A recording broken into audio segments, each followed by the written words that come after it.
This video is brought to you today by the only candidates who will end corruption in Washington County. Max Greene for Sheriff, David Norton for Auditor, and Rhonda Greene for Washington County Council, 3rd District. Paid for by the Libertarian Party of Washington County. Greene 10130 West Sugar Lane, Campbellsburg. My understanding is even if they would be the regulation change and to be non-compliant as an non-compliant agricultural use, if they're in operation 3 years out of 5, you can't shut them down anyway, according to the blue book there.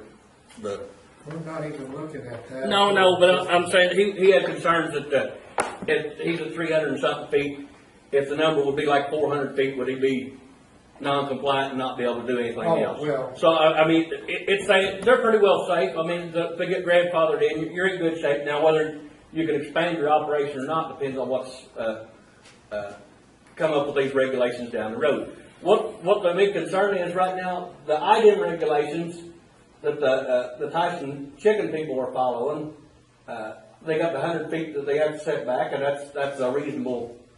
That's what we're saying. That the turkeys, the same size house with the same amount of manure, should follow somewhat the same guidelines. Right now, they're unregulated. If they want to be 50 foot from the property line, they can, and that's what's actually hurting the poultry industry being lumped into one big group, where it's not actually the same thing, because the ones that are regulated are having to follow certain guidelines, and others aren't compelled to do so. And what the reciprocal problem is, if they put 50 foot from the property line, and the reciprocal becomes 400 foot, that takes 350 foot of the neighbor's ground that he can't build his house on.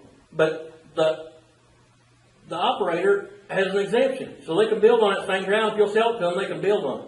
But they're saying they're just that much better than you that they can build there on the flat ground that you own and you have the deed and title to, but you can't build on because they want to return a profit, and they were willing to go out and borrow more money than you to do so.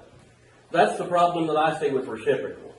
And it demonizes the industry by saying that you're trying to steal land from your neighbor because you're too close to you're 350 foot, therefore you're stealing 50 off your neighbor.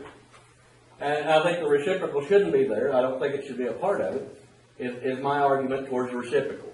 And the other setbacks, I mean, they can decide that they shouldn't be, come up with something that's equitable for the chickens and the turkeys and the hogs and everything. But my argument against the reciprocal is that it demonizes the people that have tried to do a good thing. And you look at a lot of your producers that are 400 foot off the road, and they're being thrown in with the same group that are putting houses 50 foot from a property line and making y'all look bad. That's my position on the reciprocal.